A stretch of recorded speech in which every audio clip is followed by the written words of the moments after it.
for Change.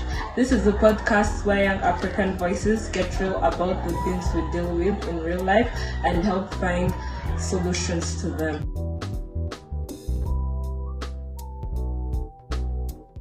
I'm Joella, your host, and I'm here with Gaju and my other colleague, Ange.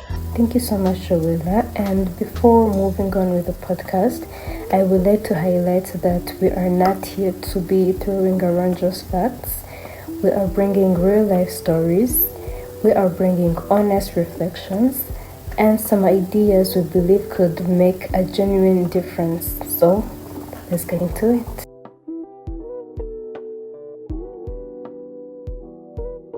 Today we're talking about something close to home, the gender gap in the African tech industry.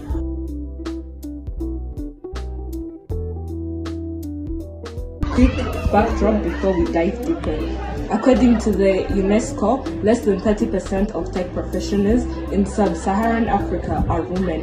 And the crazy part is, girls often perform just as well as better as boys in science and math when we're in school.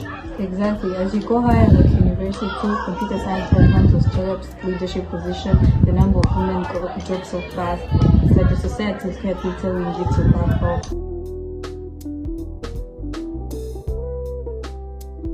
Let me share something personal. I was 16 when I went for my first coding workshop. Picture this, 25 people in the same room. I was the only girl. I'll never forget a guy joking, "Are you lost?" I laughed it off. But inside, it stung. For months, I hesitated to join any other tech events because of that.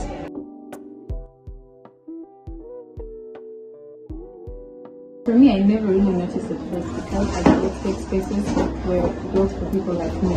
One day in class, I realized that one of the students very alone, barely spoke in class. I asked her if she said she didn't want to be called bossy or to show off. That comment made me check myself.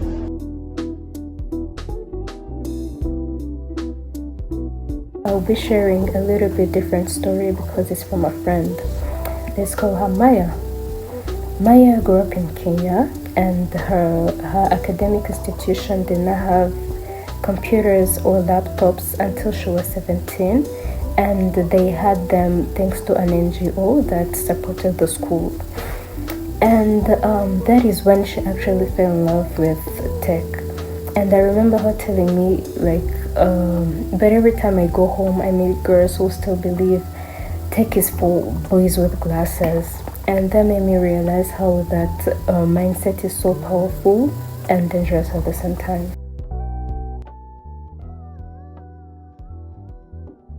It's not about personal experience. This mindset, it's about access, visibility, and culture.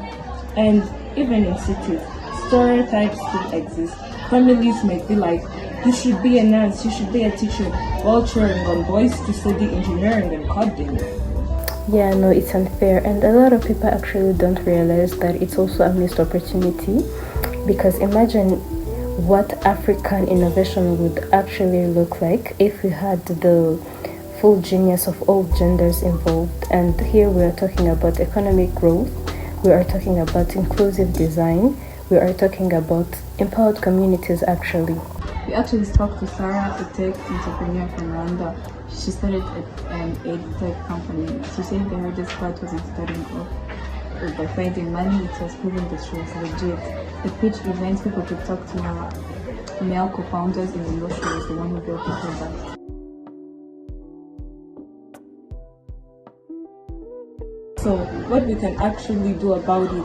First off, start early.